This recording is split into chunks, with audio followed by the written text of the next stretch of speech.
Good morning students. இனி நம்ம பார்க்க போகிறது அப்படின்னா ஃபர்ஸ்ட் லெசன், அது நிலை மின்னியல்ல இன்னைக்கு பார்க்க போகிறது என்ன அப்படின்னா புள்ளி இருமுனையால் ஒரு புள்ளியில் ஏற்படும் நிலை மின்னழுத்தம், அதை பற்றி நம்ம பார்க்க போகிறோம். சரிங்களா? இருமுனை நம்ம ஆல்ரெடி பார்த்துருக்கோம். இருமுனை அப்படின்னா மிக சிறிய இடைவெளியில் சமமான வெறின மின்துகள்கள் உருவாக்கக்கூடியது என்ன அப்படின்னா மின் இருமுனை பார்த்துருக்கோம். இப்போ அந்த மின் இருமுனை அப்படின்னா நேர்மின் துகள், எதிர்மின் துகள். சரிங்களா? என்ன இடைவெளி அப்படின்னா 2a அப்படிங்கிற சிறிய இடைவெளியில் நம்ம இதை பிரித்து வச்சுருக்கோம். சரிங்களா? அப்போ அந்த ப்ளஸ் q அப்படிங்கிற நேர்மின் துகள் எந்த புள்ளியில் இருக்குது அப்படின்னா b அப்படிங்கிற புள்ளியில் இருக்குது. அதே மாதிரி -q அப்படிங்கிற எதிர்மின் துகள் a என்ற புள்ளியில் நம்ம வச்சுருக்கோம். சரிங்களா? என்ன இடைவெளினா 2a அப்படிங்கிற இடைவெளியில் நடுப்புள்ளி o. சரிங்களா? அப்போ நடுப்புள்ளி o வந்து r தொலைவில் p அப்படிங்கிற புள்ளியை நம்ம வந்து எடுத்துக்கிறோம். சரிங்களா? அதே மாதிரி இந்த இருமுனை அச்சுக்கோடு இருக்குல்ல, இது எக்ஸ் ஆக்சிஸ் சொல்லுவோம். அந்த இருமுனை அச்சுக்கோட்டுக்கும் இந்த பிங்கிற புள்ளி OP அப்படிங்கிற புள்ளிக்கு இடையில கோணம் என்ன அப்படின்னா தீட்டா. சரிங்களா? அதே மாதிரி +q அப்படிங்கிற மின்னூட்டத்திலிருந்து பிங்கிற புள்ளி எந்த தொலைவில் இருக்குது அப்படின்னா R1 அப்படிங்கிற தொலைவில் இருக்குது. அதே மாதிரி -q மின்துகள் வந்து P அப்படிங்கிற புள்ளி எந்த தொலைவில் இருக்குன்னா R2 அப்படிங்கிற தொலைவில் இருக்குது. சரிங்களா? அது நம்ம பார்த்துக்கோம். ஒரு புள்ளி மின்துகள் உருவாக்கக்கூடிய மின்னழுத்தத்துக்கான சமன்பாடு நம்ம அப்படி பார்த்தோம் என்ன அப்படின்னா V = 1/4πε0 q/r அப்படின்னு நமக்கு தெரியும். சரிங்களா?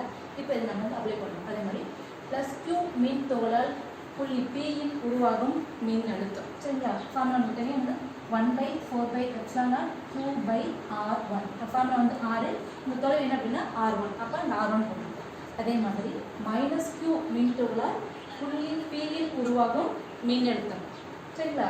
-q சொல்லியாச்சு. அப்போ எதிர்மின் துகள். அப்போ இங்கே -1/4πε0 q/r2. சரிங்களா? அப்போ புள்ளி Pயில் உருவாக்கக்கூடிய மொத்த மின்னழுத்தம் என்ன பண்ணோம்? +q புள்ளியில் உருவாக்கக்கூடிய மின்னழுத்தமும் -q புள்ளியில் உருவாக்கக்கூடிய மின்னழுத்தமும் ரெண்டு சேர்த்து ஆட் பண்ணிக்கணும். அப்போ V = 1/4πε0 q/r1 -1/4πε0 q/r2. ஏன் அப்படின்னா இந்த -q புள்ளி மின்துகளை உருவாக்கக்கூடிய மின்னழுத்தம் என்ன மைனஸ், அதனால நம்ம மைனஸ். அப்போ ரெண்டுலேயும் காமன் டேர்ம் என்னென்னு பார்க்கணும். என்ன அப்படின்னா q-வும் 4/ε வந்து காமன் டேர்ம். அப்போ என்ன பண்ணுறோம்? அப்படியே இதில் எடுத்துக்கோம்.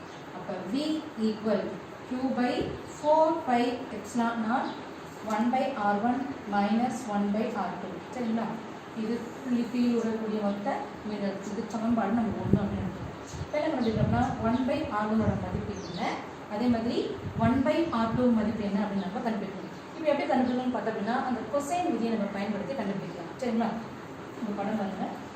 முக்கோணம் BOB, முக்கோணம் BOB என்ன வேணும்? நம்மளுக்கு R1ஓட மதிப்பு வேணும். அப்போ என்ன பண்ணணும்? நம்ம கொசைன் விதி நம்ம பயன்படுத்துகிறோம். முக்கோணம் BOB கொசைன் விதியை பயன்படுத்தணும். கொசைன் விதி என்ன அப்படின்னா a² = b² + c² - 2bc cos θங்கிறது நம்மளுக்கு கொசைன் விதி. மேக்ஸ் நீங்கள் படிச்சிருப்பீங்க.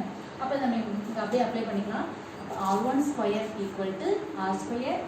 a² - 2ra cos θ. சரிங்களா? இப்போ நம்ம இந்த டேர்மில் பார்த்தோம்னா r² நம்ம வெளியே எடுக்கலாம். அப்போ r² வெளியே எடுத்தால் மீதி என்ன அப்படின்னா 1 + அப்போ என்ன a²/r². இல்லை என்ன பண்ண நம்ம r² பெருக்கி r² டிவைட் பண்ணிப்போம். அப்போ அந்த r² வெளியே போச்சு, மீதி டேர்ம் என்ன அப்படின்னா r². அப்போ a²/r² - 2ra/r² cos θ. இங்கே r2 ஸ்கொயர் நம்ம கேன்சல் பண்ணிக்கலாம். அப்போ r1² = r² 1 + a²/r² - 2a/r cos θ. சரிங்களா? இங்கே பார்த்தோம் அப்படின்னா r > a.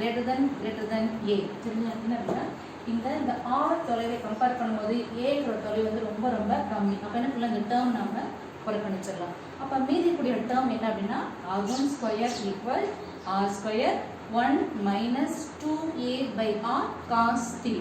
நம்ம இப்போ நம்ம என்ன மதிப்பு கண்டுபிடிக்கணும்? 1/r1 நம்ம கண்டுபிடிக்கணும். ஆனால் இங்கே என்ன இருக்குது? r1² இருக்குது. அப்போ என்ன பண்ணலாம்? நம்ம ரூட் எடுத்துக்கலாம். அப்போ r1² ரூட் எடுத்தோம்னு பார்த்தா என்ன வரும்? r1 = அதே மாதிரி r² எடுக்கலாமா? ரூட் எடுத்தால் என்ன வரும்? r.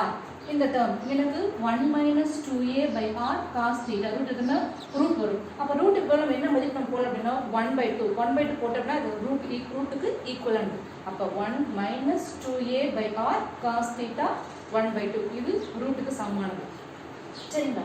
இப்போ என்ன பண்ண நம்ம 1/r1 கண்டுபிடிக்கலாம். அப்போ 1 / 1/r1 = 1 by r 1 minus 2a by r cos theta இதுமே திரும்ப என்ன வரும் 1 by வரும் அப்ப கீழ இருக்கிறது மேல போச்சுனா மதிப்பு என்ன வரும் minus 1 by 2 இங்க நம்ம என்ன பண்ணுவோம் இந்த அடுக்குக்குறி மதிப்பை நம்ம என்ன பண்ணோம் அப்படினா நீக்கணும் அப்ப நமக்கு என்ன பயன்படுத்தலாம் அப்படினா ஈருறுப்பு தேற்றத்தை நம்ம பயன்படுத்தலாம் நீங்க மேத்ஸ்ல படிச்சிருப்பீங்க இல்ல படிக்க போறீங்க இந்த ஈருறுப்பு தேற்றத்தை நம்ம பயன்படுத்தலாம் ஈருறுப்பு தேற்றத்துக்கு சமன்பாடு என்ன அப்படினா 1 minus x power minus n equal to 1 plus nx இது ஈருறுப்பு தேற்றம் சரிங்களா பேசிக் என்ன சொன்னோம் அப்படினா 1 plus x power n equal to எப்படி எழுதணும் 1 plus nx அப்படி எழுதலாம் அதாவது இந்த மைனஸ் டேர்ம் வந்து உள்ள நம்ம மைனஸ் போட்டுக்கலாம் சரிங்களா அப்ப இந்த ஈருறுப்பு தேற்றத்தை பயன்படுத்தி என்ன பண்ணலாம் நம்ம இங்க இதை நம்ம அப்ளை பண்ணிக்கலாம் சரிங்களா அதுக்கு தெரியும் a by r அப்படிங்கிற மதிப்பு வந்து ரொம்ப ரொம்ப கம்மி அப்ப என்ன பண்ணலாம் இந்த அடுக்குக்குறி அந்த அடுத்த மதிப்பு என்ன பண்ணலாம் நம்ம உள்ள கொண்டு வந்துக்கலாம் ஈருறுப்பு தேற்றத்தை பயன்படுத்தி அப்ப 1 என்ன பண்ணுங்க மைனஸ் n அப்ப மைனஸ் மைனஸ் என்ன ஆகும்னா பிளஸ் ஆகும் அப்போ 1/2 2a by r cos theta அந்த 2 அந்த 2 கேன்சல் அப்ப மீதி இருக்கிற டேர்ம் என்ன அப்படினா 1/r1 = 1/r 1 plus a by r cos theta இது 1/r ஓட மதிப்பு இது சமன்பாடு 2 அப்படி நம்ம இத எடுத்துக்கிறோம் சரிங்களா அதே மாதிரி முக்கோணம் AOB ல என்ன பண்றோம்னா கொசைன் விதியை நம்ம பயன்படுத்துறோம் அதே மாதிரி R2 ஃபர்ஸ்ட் நான் பண்றது R1 ஓட மதிப்பு கண்டுபிடிச்சோம் இப்போ 1/R2 ஓட மதிப்பு நம்ம கண்டுபிடிச்சோம் எந்த விதியை கொசைன் விதி R2 squared equal to R squared plus A squared minus 2R cos theta வரும் இங்க நமக்கு பார்த்தோம்னா -q அந்த -q வந்து P அப்படிங்கிற புள்ளி எந்த தொலைவில் இருக்குன்னா R2 அப்படிங்கிற தொலைவில் இருக்கு அப்ப அந்த நடுப்புள்ளியில இருந்து அந்த P -q ஓட ஆங்கிள் பார்த்தா எவ்வளவு கோணம் எவ்வளவு இருக்குன்னு பார்த்தா 150 θ அப்படின்னு இருக்கும் அப்ப cos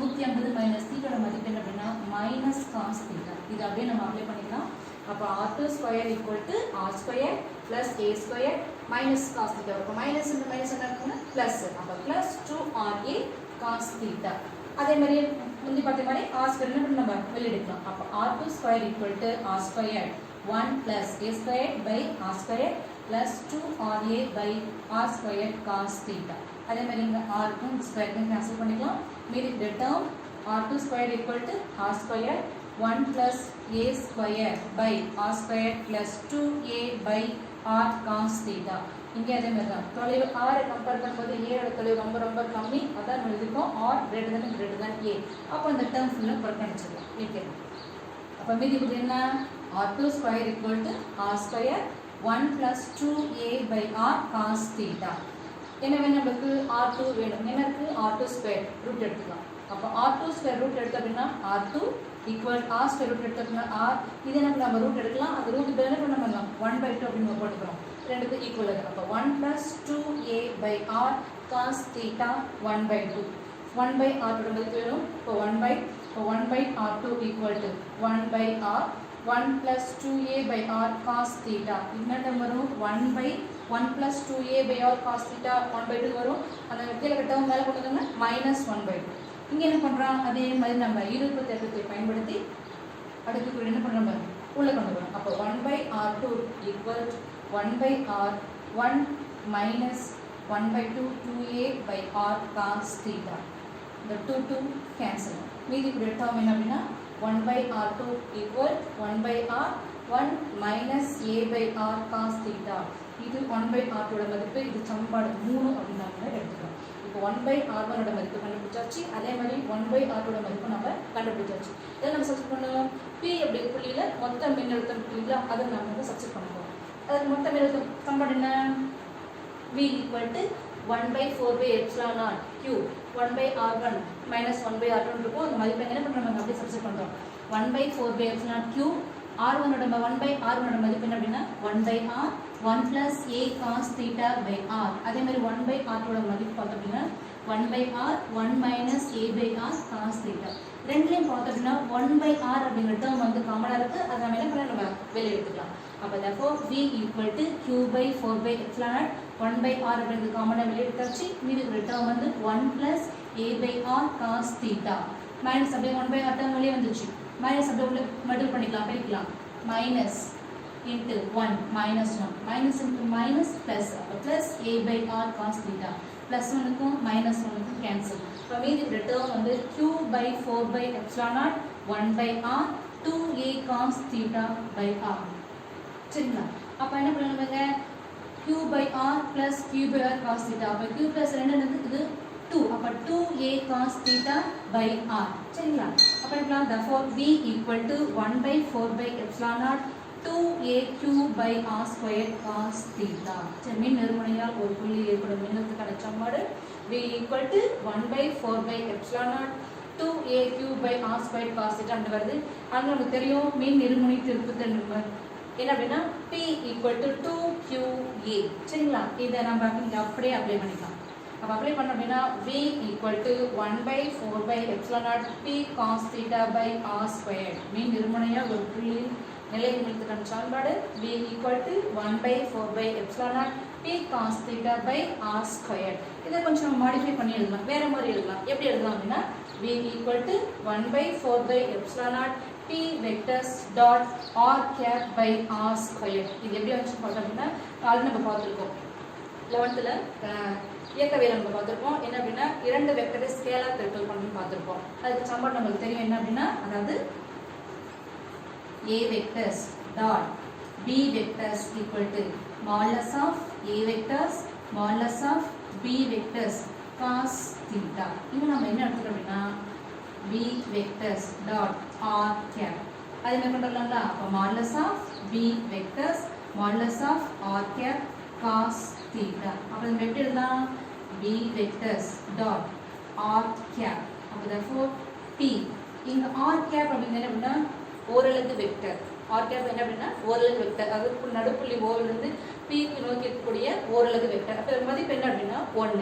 அப்ப இந்த மதிப்பு என்ன வரும், 1 into cos theta. அப்ப p vector dot r cap equal to p cos theta அப்படின்னு எழுதலாம். இதெல்லாம் நம்ம எப்படி மாடிஃபை பண்ணி கொஞ்சம் மாற்றி எழுதிருக்கோம். அப்ப v equal to 1 by 4 by epsilon naught p vector dot r cap by r square.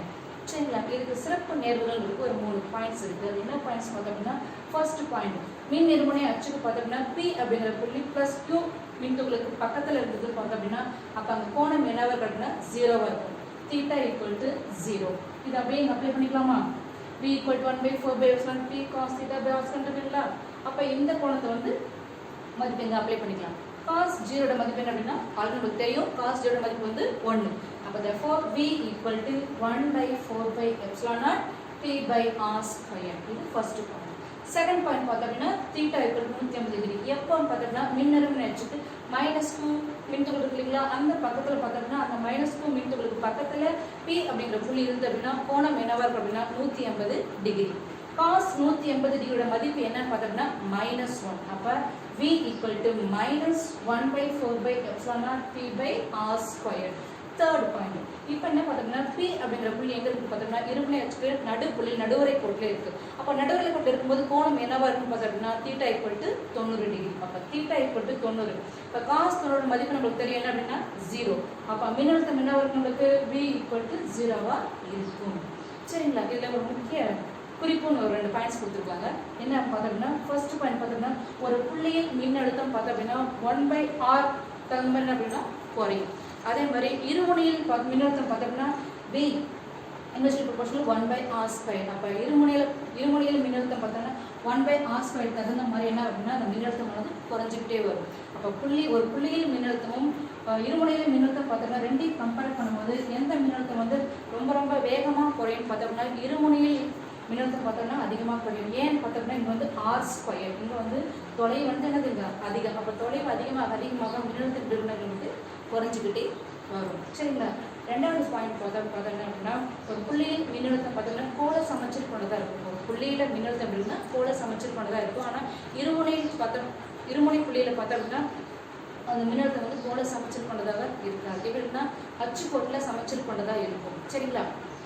ஏன் பார்த்தோம்னா p vectors. சரிங்களா? p vectors and p vectors அப்படின்னா p vectors and r vectors நிலை வெக்டர்களோட கோணத்தை பொறுத்து இருக்கும்.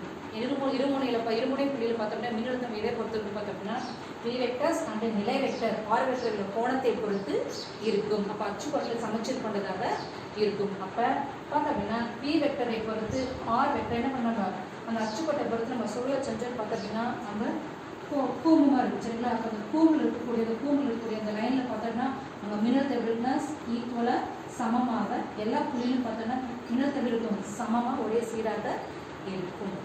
சரிங்களா? இதான் பார்த்த அப்படின்னா மீன் இருமுனையில் ஒரு புள்ளி ஏற்படும் மீன் எடுக்கும். சரிங்களா? Thank you students.